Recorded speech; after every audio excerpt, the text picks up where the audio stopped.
Assalamu alaikum. This is BTV News. I'm Tuli Komulika Das, welcoming you all to news at 10 a.m. The Dhaka Metropolitan Children's Violence Suppression Tribunal yesterday convicted Sohail Rana and his wife Shopna Akhtar and sentenced them to death in child Ramiza rape and murder case. Judge Masroor Salikin of the tribunal pronounced the verdict yesterday. The tribunal also fined Sohail Rana Taka 5 lakh and Shopna Akhtar Taka 2 lakh.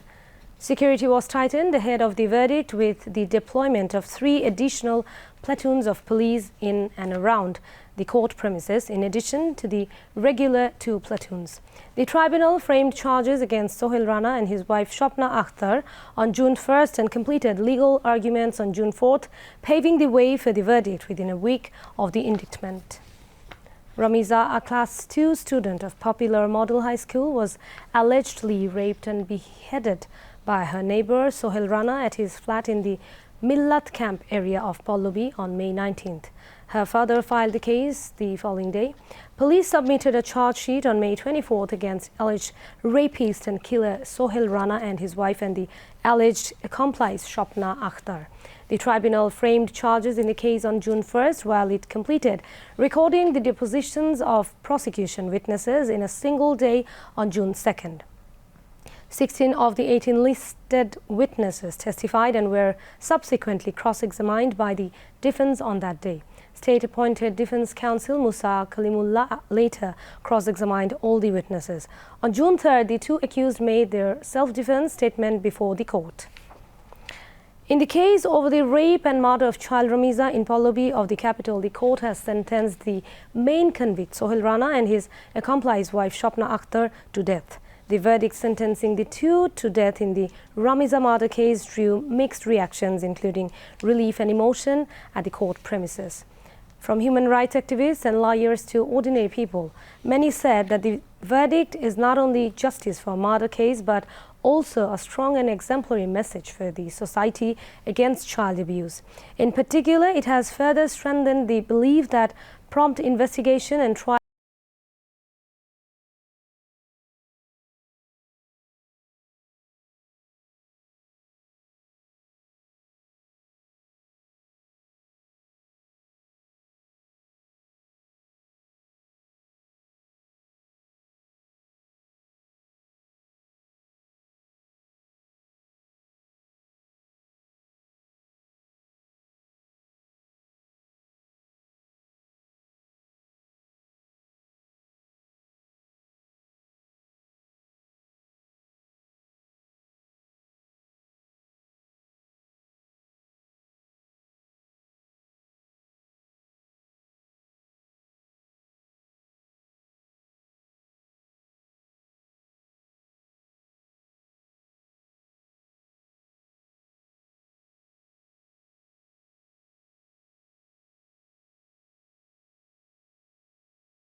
country's electricity demand.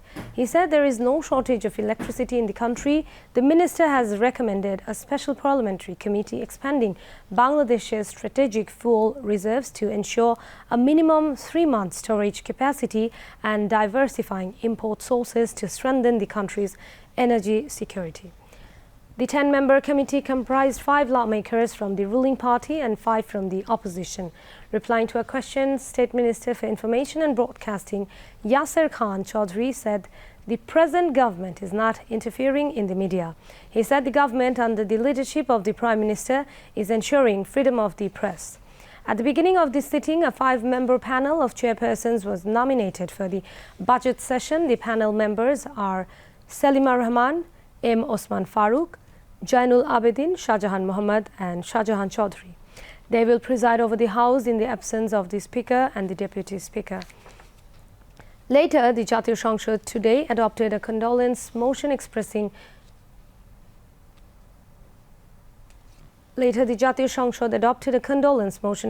profound shock at the death of 16 former ministers, state ministers and members of parliament, as well as some noted personalities. Speaker Hafizuddin Ahmed Bir Bikram moved the motion, which was passed following observance of a 1-minute silence and a munazat conducted by Whip ABM Ashrafuddin Nizam. The House was adjourned until 3 p.m. today. The first budget session and the second session of the 13th Parliament is scheduled to conclude on July 9th. The decision was taken at the third meeting of the Business Advisory Committee yesterday, with Speaker Hafizuddin Ahmed Bir Bikram in the chair. Leader of the House and Prime Minister Tariq Rahman participated in the meeting.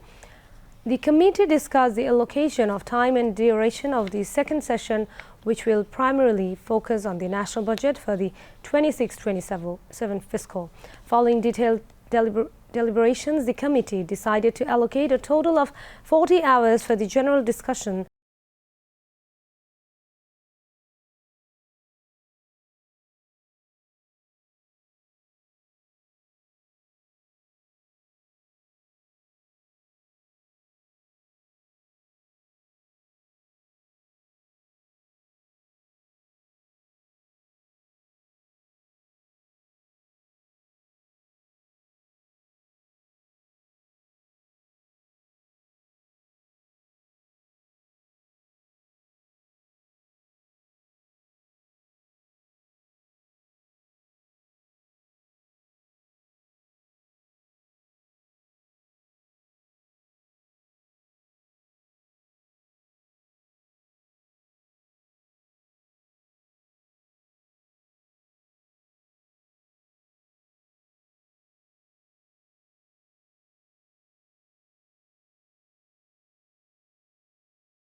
ব্যবস্থা গড়ে তুলি যা কিনা শুধু সনদ প্রদান করবে না, বরং দেশে দক্ষ মানব সম্পদও সৃষ্টি করবে, জনসংখ্যাকে জনসম্পদে রূপান্তরিত করবে। শিক্ষা শুধু চাকরিজীবী তৈরি করবে না, বরং তৈরি করবে নতুন উদ্যোক্তা। শুধু অর্থনৈতিক প্রবৃত্তিই নয়, সামাজিক রূপান্তরের ভিত্তি নির্মাণ করবে। Education Minister A&M Ehsanul Haq Milan, Prime Minister's Advisor for Education Mahdi Amin, Secretary of Secondary and Higher Education Division Abdul Khalik, National University Vice Chancellor Professor Dr. A.S.M. Amanullah and Pro Vice Chancellor Lutfur Rahman also spoke at the inaugural session.